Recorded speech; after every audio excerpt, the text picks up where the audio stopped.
When we started designing the Dygma Defy a few years ago, most ergonomic keyboards were flat and used regular mechanical switches, like the Moonlander or the Dygma Race.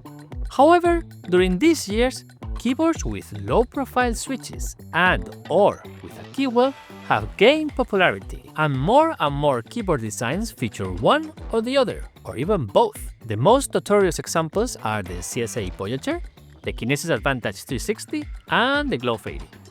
So, we began wondering, did we make a mistake? Should we have made our keyboards low profile or with a keywell? And most importantly, could we transform the Dygma Defy into a low profile keyboard with a keywell? Hi, I'm Michael Corby, and today you'll join me as I experiment with my Dygma Defy, trying to make it low profile and adding a keywell. But first, let's address the elephant in the room.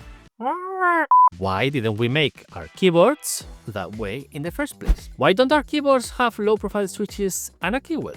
There are a few reasons why we decided that our keyboards wouldn't have low-profile switches. One, low-profile switches have shorter total travel distances, which makes bottoming out more likely. That's when you press the key all the way down, hitting the bottom of the switch, which is something to avoid.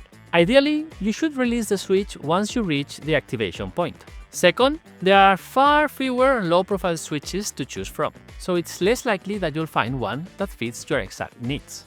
And third, there are also several standards: Kailchok V1 and V2, Gateron LP V1 and V2, and Cherry MX LP, each with its own footprint, height, pin distribution, and keycap stem, which makes finding custom switches and keycaps confusing. Regarding not having a keywell, there were also three main reasons. 1. Keyboards with keywells can't be mass-produced with hot swappable sockets, as the PCBs underneath are not rigid enough. This means you can't easily change your switches down the road. You need to desolder the old ones and solder the new ones, or even replace a damaged one. Again, you need to solder. Second, due to how you place your hand on a keywell, thumb keys are less comfortable to press, as your thumb already sits higher than where it would normally rest.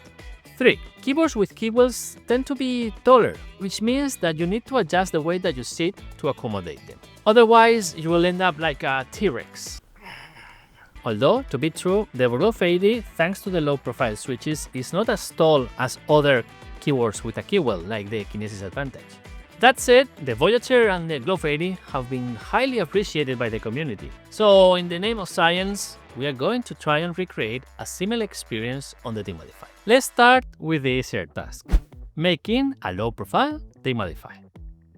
For that, we'll need low-profile keycaps, like the Tai Hao Thins, although there are many others, such as the XBX Horizon or the Nufi Coast Twilight.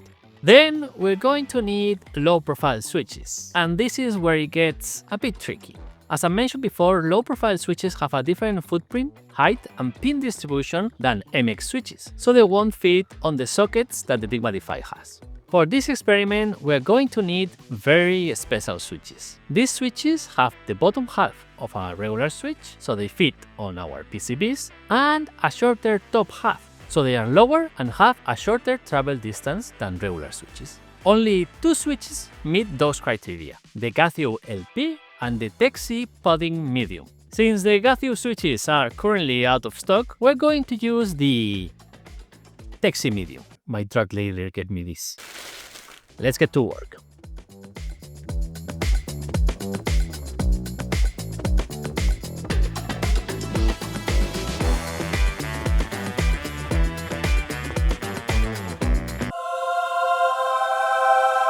If you're looking for that feeling of a lower height and shorter travel distance, this could do the trick. The height of the switch plus the keycap is 0.9 millimeters, which is 0.4 millimeters less than a regular switch and keycap. The total travel distance of these switches is 2.5 millimeters, and the activation point is 1.3 millimeters, which is even shorter than low-profile switches, which are 3 millimeters and 1.5 millimeters respectively. However, there are a couple of things to consider. One is that low-profile keycaps have a uniform profile, meaning all rows are the same height. Reaching to the top row might be more difficult compared to sculpted keycaps, like the cherry profile keycaps that come with the Dygma Defy. If you don't change the switches on the thumb keys, they will feel a bit too high, and if you change them, you might feel like you hit the bottom row when you press the top row, so you might want to remove the bottom row of the thumb cluster. Of course, to make the Defy truly low profile, we need to make the body much thinner and get rid of the palm pad and the palm rest. But that would be like designing a completely new keyboard, which is unfortunately beyond the scope of this video. Now let's try to give the Defy a keywell. Since we can't bend the keyboard, we'll have to get creative. One way to do this is to use a keycap profile specifically designed to do exactly that. That's the DES profile, short for Distorted Ellipsoidal Saddle. Ta-da! This keycap profile is the brainchild of Cyborg, who carefully designed it to meet two criteria. One, a robust pressable top surface which allows a wider area and angles to strike the key without distraction. Second, a smooth, self-guiding transition between rows, consistent with the typing motions and flexion of a finger. To achieve number one, the top of the keycap is not spherical or cylindrical like most keycaps, but saddle-shaped, hence the profile's name. To achieve number two, the keys on each row are adjusted in height and angle to account for the natural movement of the fingers while typing. I highly recommend reading the article that Cyborg wrote explaining every decision made in detail. We'll leave a link to it in the description, along with another link to the 3D files to print your own DES keycaps. We got our set from 3dkeycap.com, which kindly sent them in translucent resin along with a set of Dygma Defy thumb keys in the same material. Thank you, Loic. Personally, I really love the feel of this keycap profile. It hugs your finger while still allowing it to move up and down easily. The only small drawback I found is that the keys for B and N in the bottom row might interfere with your thumb. So I changed those keycaps for row 3 and the problem was solved. You can notice that they are different from these others. With these keycaps, you might want to try the Dygma Defy with reverse tilting, which will account for the new curve of the keycaps. Probably 5 degrees will be more than enough.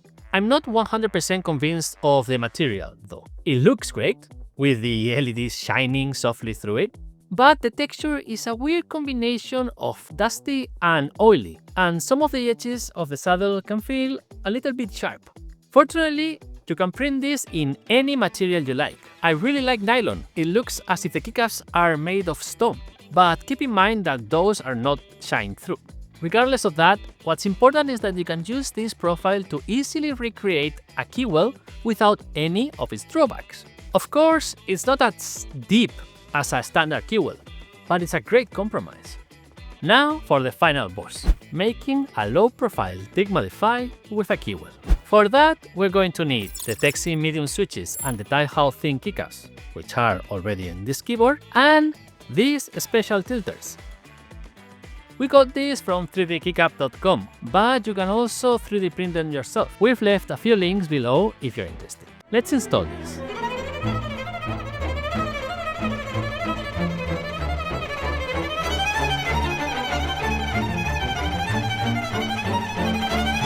And voila!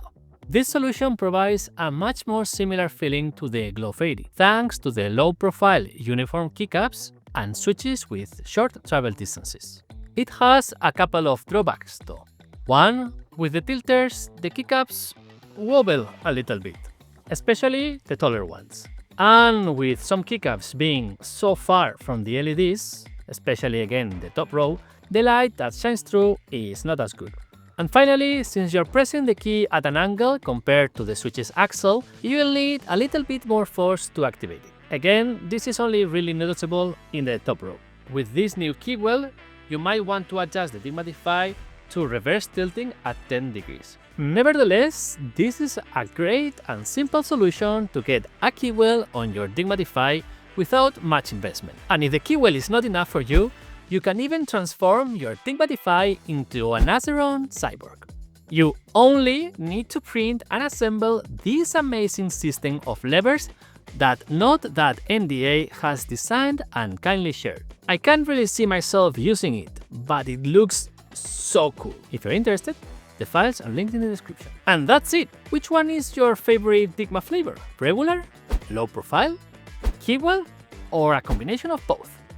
Personally, I'm gonna stick with the DES profile for a while, but please let us know which one you prefer in the comments. Ciao belli!